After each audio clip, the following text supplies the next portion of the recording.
I'm Vanessa Hale. I'm 32, and I spent 5 years swallowing my pride, my fear, and my dignity for a paycheck. Until I made sure my boss's wife discovered everything before HR even knew there was a problem.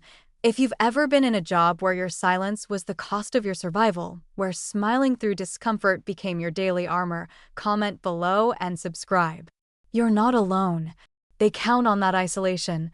When I first got the job at Stratton and Klein, I thought I'd finally found solid ground.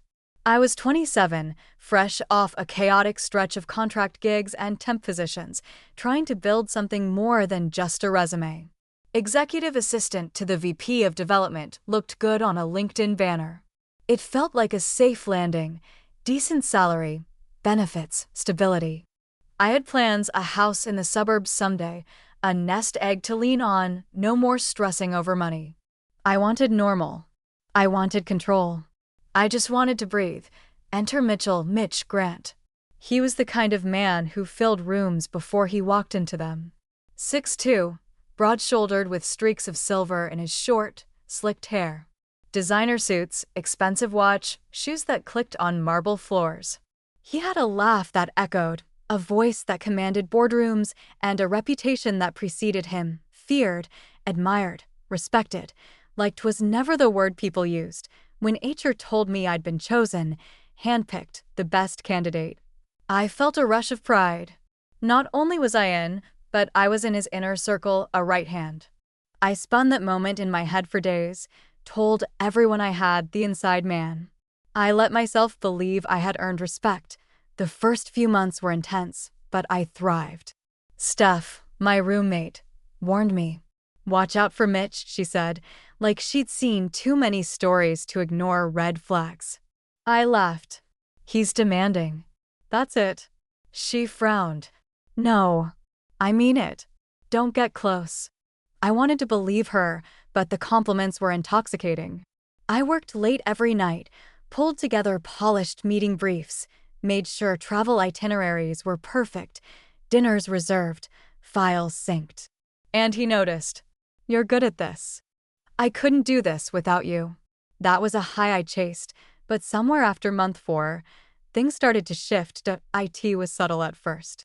A lingering glance when I handed him coffee, a look toward my lips, a brush of his hand on my back as he passed. "You're a lifesaver," he'd whisper too close to my ear. I cringed, stepped away, and forced a laugh. He smirked. That smirk turned me cold. He was testing boundaries. Then came the texts. I didn't think much of them until they weren't about work. "Hey, you there?" At 11 p.m., working late, winking face at midnight. One Friday night, I'd left my phone in my purse. 2 alerts lit up through the leather. I ignored them, but it felt dangerous, like I was playing with fire. Sunday night became the worst. Dread crawled into me. Pit in my stomach. I made a Friday routine, a glass of wine and an Instagram scroll to calm down. I tried suppressing panic. I pretended I was fine. But inside, I was unraveling. When my dentist asked if I was brushing more than twice at night, I laughed. "Just stressing," I said. But I was grinding my teeth so hard I cracked my guard muffler. I bought night mouthpieces that barely fit and slipped them on before bed. But relief never came. I started thinking about quitting. The thought of sending my resume out seemed like freedom. But the reality was different. I had a roommate counting on me, bills stacking up. My mom's underlying bills. No voice to quit. I stayed. I changed my wardrobe. No dresses, no skirts. High-neck blouses, full sleeves. I meticulously avoided anything that could be twisted. I avoided eye contact. I avoided his office door when walking by. I channeled Alicia from accounting's route to the break room and became born-again bland. But he noticed. I was so careful that I became unnatural. He started excluding me from meetings, making snarky "oops, wrong person" comments when I walked in the room. He spoke to me in clipped sentences, muted tones. Gone was his warmth. That's when the real cruelty began. The trips were the worst. Chicago conference, Nashville seminar, hotels, dinners, offices outside of work. He insisted I attend with him. Team building, mentor roles, voices in room. 1-year ticket paid. Great chance. And I said yes, because failure was not an option, not if I wanted to keep the sliver of hope I had left. Chicago was different. He booked 1 hotel suite. 2-bedroom. We walked in. Shared bathroom, paper-thin walls. I froze. I said something. The desk clerk shrugged. That's what they booked. An hour later, there was a knock. Bottle of wine in hand. Let's go over the presentation. He was calm, threatening. I blocked the door with my foot. I'm tired, I whispered. He smiled and backed away. But his eyes, they lingered like he expected compliance. I lay awake, scanning the dark ceiling, stomach twisting. The next morning, he ignored me completely. Introduced me to others with a nod. Slides on screen without name. Using phrases like the assistant instead of my name. Downplaying me with politeness. Collegial cruelty. 2 weeks later, and this is where desks fall. People vanish, my workload got reassigned. I wasn't demoted, I was hollowed out. Projects became evenly redistributed. My voice flattened to background noise. I did what any abused person in any environment does, I told HR. I documented everything. His smiles, texts, silences. My notes, screenshots, emails. I prepared. I planned. I looked at legal advice websites, took screenshots of what harassment looks like. I rehearsed what I'd say. On day 63, I walked into that beige, windowless conference room. Lindsay's clipboard paper scratched.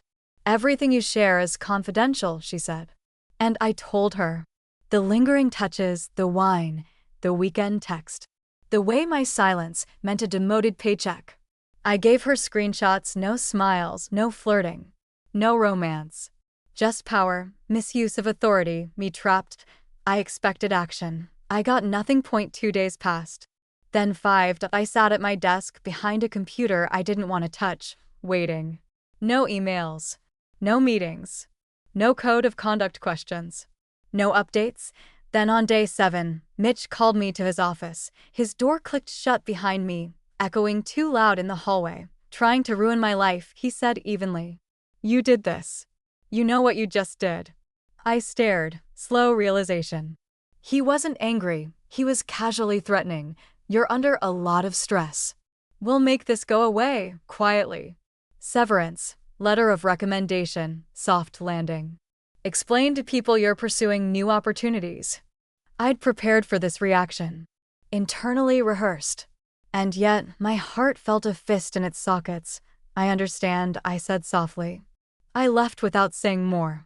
I shut his door and it felt like ending a story I didn't know how to finish.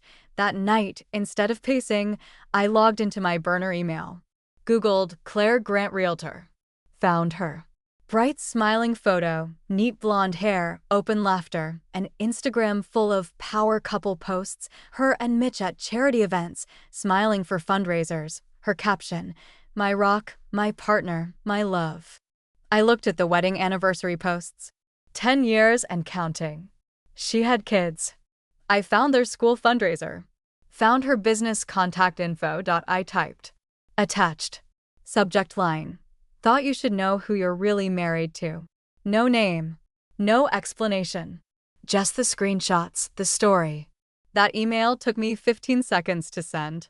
I hit send and felt nothing. Just exhaustion. Relief? Hope? I didn't know. And I didn't have time to feel because the next morning I had to walk into my cubicle. The day before I handed in my resignation, quietly, no exit interview. I backed everything up. I hid the texts in folders. Labeled MISC, prepared for fallout, and then I left. Walking out of Stratton and Klein office for the last time felt weird, familiar panic without the daily dread. Outside, I took a deep breath. Finally, it's done. Finally, I didn't expect anything to happen right away. After I sent that email to Claire, Mitch's wife, I sat back and stared at my screen for a long time. The apartment was completely quiet, just the hum of the refrigerator, the distant sounds of traffic outside, and the slow thud of my heart in my ears. I kept waiting to feel something huge, like the ceiling would fall in or the sky would crack open. But nothing happened. Just me, alone with my heartbeat and a half-cold cup of coffee. The hours passed. I washed a few dishes. I wiped down the counter 3 times. I refreshed the email every hour, then every 10 minutes, even though I told myself I wouldn't. I went to bed that night curled around my phone like it was a lifeline. Nothing. The next morning, I woke up early. My body was buzzing with something I couldn't name. Panic? Anticipation? Guilt? I checked the email again. Still nothing. I tried to distract myself. I went for a walk down the same sidewalks I'd used to drag myself to work with my stomach in knots. I passed the coffee shop I used to stop at every Thursday morning for Mitch's Americano. My chest tightened. I kept walking to by the time I got home. My inbox had a single new message from Clairegged, private at encryptedmail.com subject. No subject message. Thank you. That's all I needed. My whole body went still. The cursor blinked like it was waiting for me to respond, but I didn't move. She didn't sign it. She didn't ask questions. She didn't threaten me. Just 7 words. And those 7 words said more than anything else ever could. She believed me. That realization hit harder than I thought it would, because deep down I hadn't been sure. I'd expected denial, anger, deflection. I'd expected her to tell me I was lying or trying to destroy her family. But she didn't. She said thank you. That meant something. That meant she'd probably already known. Or suspected. She just hadn't had the proof. I closed the laptop and sat in silence. Something inside me unclenched. But at the same time, a new kind of anxiety crept in. Now what? For the first time in years, I didn't have to answer to anyone. No texts from Mitch. No scrambling to adjust travel plans. No back-to-back meetings with impossible deadlines. No smiling through gritted teeth, and yet I felt disoriented. Like a balloon that had been cut loose from the string, just floating aimlessly. The next few days were a blur. I slept late. I didn't shower. I watched old sitcoms on low volume and picked at frozen meals. My phone stayed silent. No calls from the office. No messages from coworkers. I'd ghosted the corporate world, and apparently they were happy to let me vanish. Then, on the 5th day, I got a call from a number I didn't recognize. I stared at it. Let it ring once, twice. Almost let it go to voicemail. But something in me said pick up. Hello? There was a beat of silence. Vanessa, a woman whispered. The voice was familiar, nervous. Ava. Yeah, it's me. I got this number from, well, doesn't matter. Are you okay? I sat up straighter. I'm fine. Why? Ava let out a shaky breath. You haven't heard? Heard what? Mitch, he's gone. They suspended him. Claire showed up at the office. With a folder. She confronted him in front of the executive board. I blinked. Wait, what? She brought everything, Vanessa. Emails. Screenshots. Your name wasn't on any of it, but everyone knew. She didn't scream or cry. She just laid it all out like a prosecutor. It was surgical. I didn't speak. My heart was racing. He denied everything at first. Said it was doctored. Said she was being manipulated. But she had timestamps. Voice memos. Credit card receipts. People freaked. HR shut the whole floor down. I covered my mouth. They escorted him out of the building, Vanessa. With security. Like a criminal. I closed my eyes. I didn't know what to feel.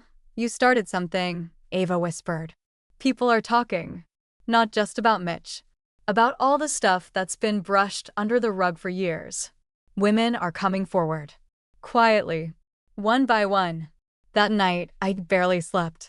My mind was buzzing with Ava's voice, with Claire's email, with the memory of Mitch's smirk, the way he used to lean too close and whisper like we were in on some twisted secret together. I wanted to feel victorious, but I mostly felt shaken. Not because I regretted it. I didn't. But because I hadn't realized how fragile it all was. How close everything had come to breaking point. 2 days later, he called me. Blocked number. I shouldn't have answered. I know that. But I said nothing that he spoke first. You think you're a hero? I stayed silent.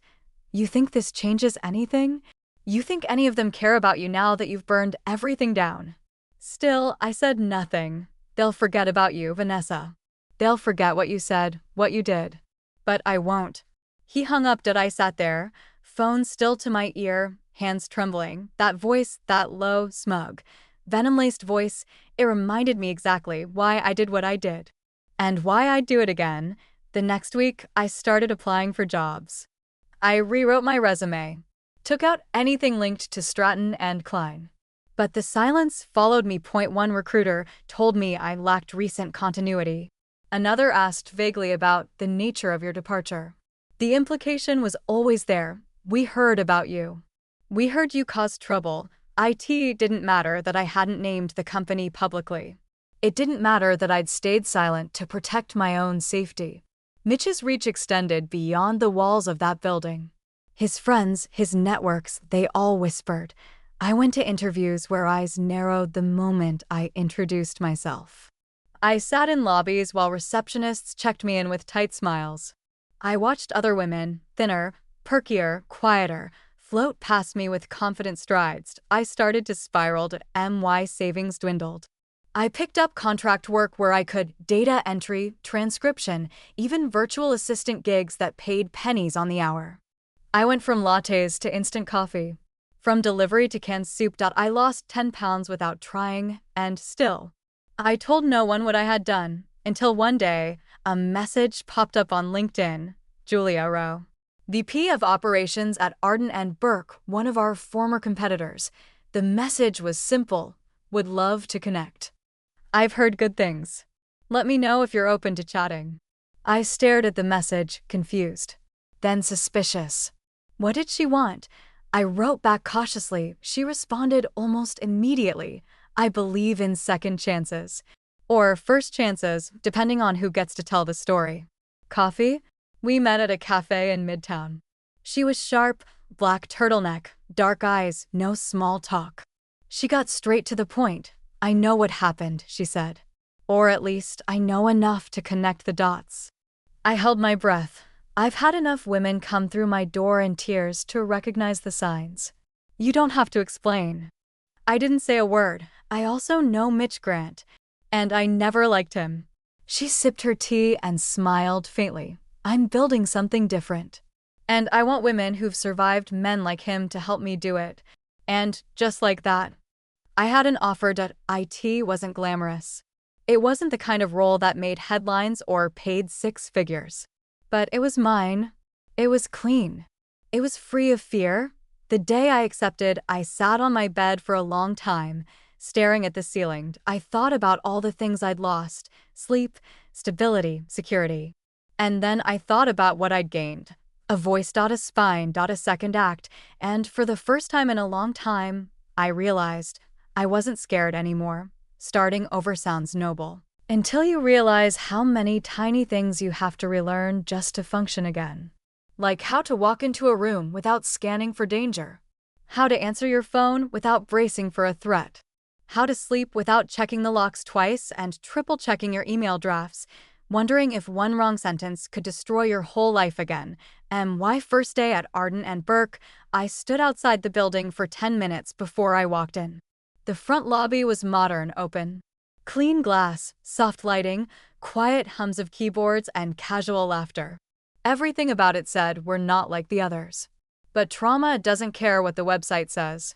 My heart was thudding so hard I was sure the receptionist could hear it when she handed me my ID badge. Welcome, she said, with an actual smile. I mumbled thanks and made my way up. Julia met me in person. Black slacks, dark turtleneck, no jewelry except a slim gold band on her ring finger. She extended her hand, firm shake, then walked me through the floor like she wasn't hiding anything. No HR rep, no shady side glances. Just, here's your desk. Here's your team. Here's the break room. The coffee is better than it looks. She didn't coddle me. And I didn't need her to. Still, I felt like I was learning to walk again. Every time someone raised their voice, I flinched. Every time a man stood behind me in line, my shoulders tensed. When the head of IT made a joke about deadlines being a little abusive, I laughed, then froze, waiting for the air to shift. But it didn't. No one gave me side eyes.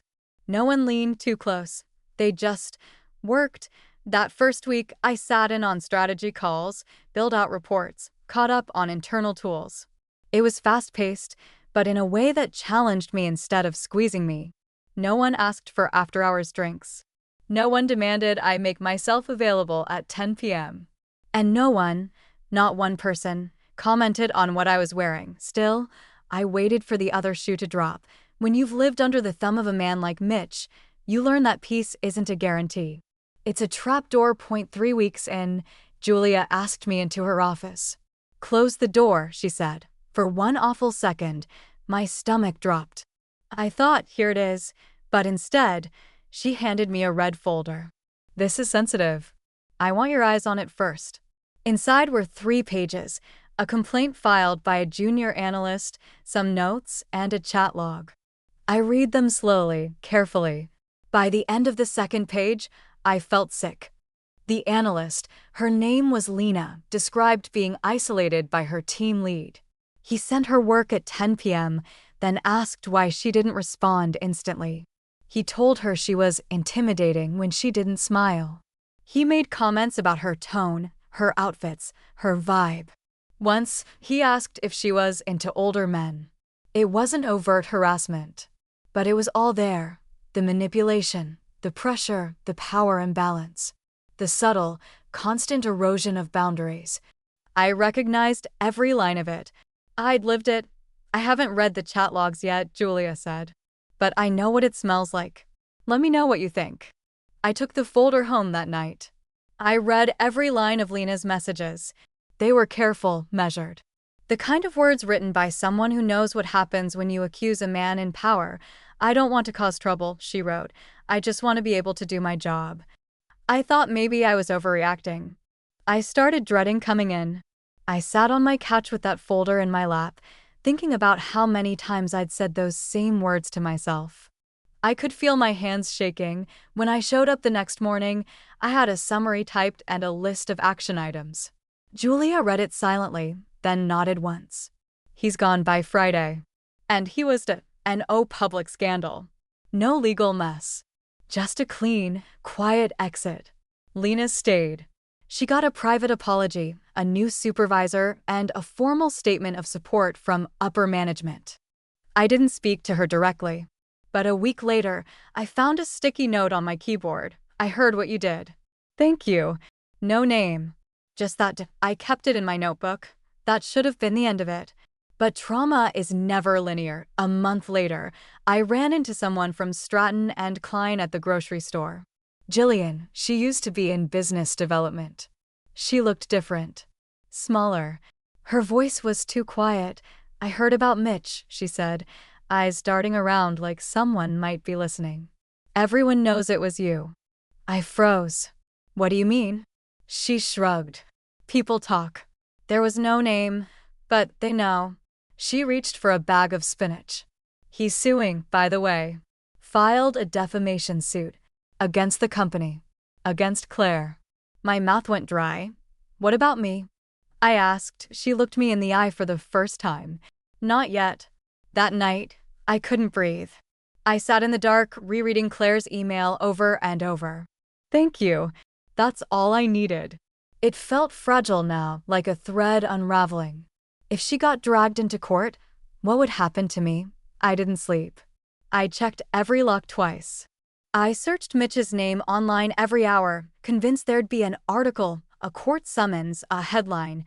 Former VP names assistant in legal suit. IT didn't come, but the fear did. Every day. Every morning. I started checking my mail like it might bite me. I panicked when I saw unmarked envelopes.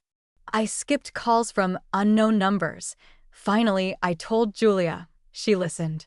Quietly. Then said, "If he drags you into this, we'll cover you." "Why?" I whispered. "Because it's the right thing. And because I've been there." It was the first time she said it. No details. No story. Just a statement. And that was enough. The lawsuit dragged on for months. Claire fought back with lawyers 10 times more vicious than Mitch's.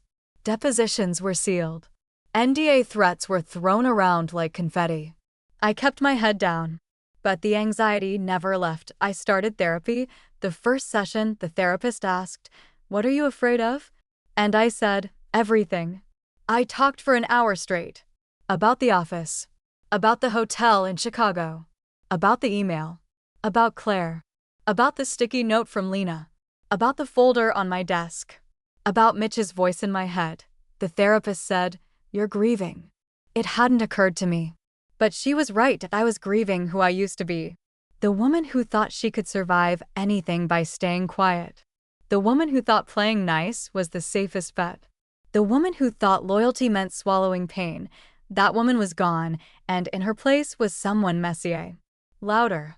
Less scared. A month later, Julia called me into her office. "He dropped it," she said. I blinked. What? Mitch. The lawsuit.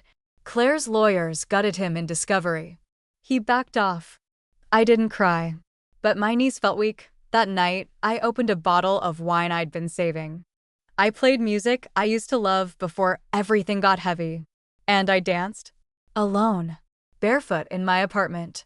I laughed out loud for the first time in what felt like years. IT didn't erase what happened. It didn't fix me. But it felt like breathing after being underwatered. A week later, I got another message from Lena. She asked if I'd meet her for coffee. When I arrived, she looked younger than I remembered. Nervous. Like she hadn't slept either. She said, "I wanted to thank you in person." "You don't have to know," she said firmly. "I do. Because if you hadn't stood up, I wouldn't have either." I nodded, throat tight. She added, "There's more of us. Women from Stratton. Women from here. They're watching. They're waiting to see what happens when someone tells the truth." I swallowed hard. Then let's give them something to see. You know what they don't tell you about surviving? About doing the right thing, or whatever people call it when you blow up your life to stop a man like Mitch. They don't tell you how lonely it is afterward. There's no parade. No justice anthem swelling in the background. Just quiet, and that silence? It echoes. After Lena and I met, something shifted in me. Not overnight. But I started waking up earlier. Not because I was anxious, though that still came and went, but because I had things I wanted to do. I started making a list every night before bed. 3 small things. Answer that email. Reorganize that spreadsheet. Compliment someone at work. I needed structure, but more than that, I needed to feel like I was building again. Not just surviving. Lena became more than a quiet thank you. She started sitting next to me in meetings, asking for feedback on her presentations, sending me articles she thought I'd like. One day, she showed up with 2 coffees and said, "You looked like you needed this." She had no idea what those little things meant. I wasn't used to being treated like I mattered, not without strings attached. Then came the whispers. First just in the hallways. Then in private messages. Then emails sent from burner accounts. Women who had heard. Women who had their own stories. Some worked at Arden and Burke. Some had left Stratton and Klein and hadn't looked back until now. I started reading their stories at night. Sometimes crying. Sometimes shaking. All of them sounded like me. Different names. Different men. Same patterns. I thought if I ignored it, it would stop. I was afraid of losing everything. I didn't know how to explain it without sounding crazy. I don't want to be angry forever. I printed some of them out. Highlighted phrases. I didn't know why. Maybe to prove to myself I hadn't imagined it all. Then Julia came to me with a question I hadn't expected. "What would you think about helping us restructure the reporting process?" I blinked. "You mean HR?" "No," she said. "I mean something better." Over the next few weeks, we worked on a pilot program, anonymous intake forms, trauma-informed training, a rotation of external advisors who could evaluate internal complaints without bias or fear of retaliation. We called it the quiet room, a space where people could bring their stories without fear of being buried. IT wasn't flashy. It wasn't branded. It wasn't something we posted about on social media, but the messages started flowing in. Not all harassment. Sometimes it was workplace bullying, microaggressions, misogyny disguised as feedback, disrespect, dismissal, neglect. Every story chipped away at that voice in my head that had once said, "You're overreacting." I wasn't. None of us were. Still, that didn't mean the fear was gone. Sometimes I'd get a message from an unknown number and my chest would tighten. Sometimes I'd wake up sweating, thinking I'd sent the wrong file or said the wrong thing. Sometimes I still heard Mitch's voice in my dreams, calm, confident, condescending, and then I got a letter that IT came in a plain white envelope. No return address. No handwriting. Just typed, "I know what you did. He doesn't deserve this. But you will." I stared at it for a full minute before I moved. Then I folded it up, placed it in a drawer, and locked it. I didn't cry. I didn't panic. I told Julia. She read it, then looked me in the eye and said, "We'll handle it." I didn't ask how. The next day, a security detail was quietly added to the building. No fuss. Just a tall man named Ray who sat in the lobby with a tablet and a kind smile. He didn't ask questions. Just nodded when I walked in. I started keeping my shades drawn at home. Started walking different routes to the train. Started noting license plates around my building. Old habits return quickly when fear knocks. But this time, I wasn't alone. Lena texted me every morning. "You good?" My therapist moved our sessions to twice a week. Julia gave me access to her own assistant if I needed help getting home. And me?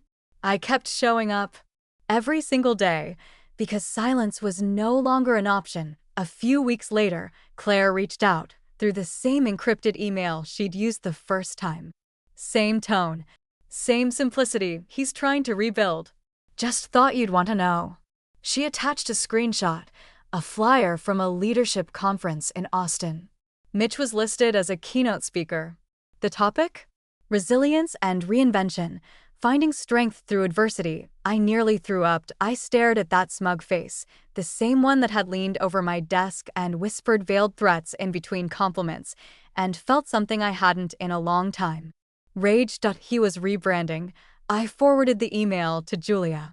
No words, just the attachment. She responded 10 minutes later. "We'll take care of it." 3 days later, Mitch's name was gone from the flyer. No explanation. No update. Just removed. I never asked Julia what she did. I didn't need to, but it wasn't just about him anymore. I wanted to build something that couldn't be erased. I pitched Julia an idea. A panel. Internal only. Anonymous questions. Real stories. No recordings. No company fluff.